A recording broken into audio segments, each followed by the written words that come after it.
dans 1 heure, 1 heure et demie, il y aura plein de monde et on aura même du mal à marcher.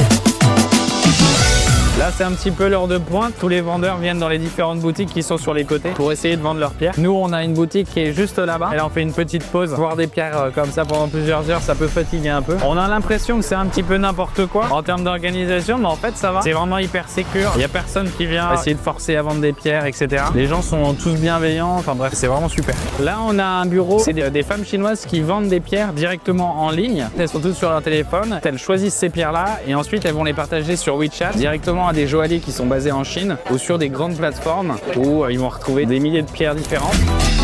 Elle me disait qu'en fait elle faisait les deux, elle achète en ligne et aussi elle vient parfois à Berouala pour acheter des pierres. Les Français ils ont quand même des difficultés pour acheter directement en ligne parce qu'ils ont besoin de sentir la pierre. Sauf que ce mécanisme là c'est un peu problématique parce que ça ne permet pas forcément d'avoir les meilleures pierres. Les négociants traditionnels en France ils vont acheter des pierres pendant 3 semaines au Sri Lanka, ensuite ils vont venir en France et ils vont essayer d'écouler leur stock. Et les clients se retrouvent forcément avec un choix qui est très limité alors qu'en achetant à distance c'est les pierres qui sortent au marché le jour même. Ça permet d'avoir des meilleurs prix et aussi d'avoir une meilleure qualité. La pause est terminée.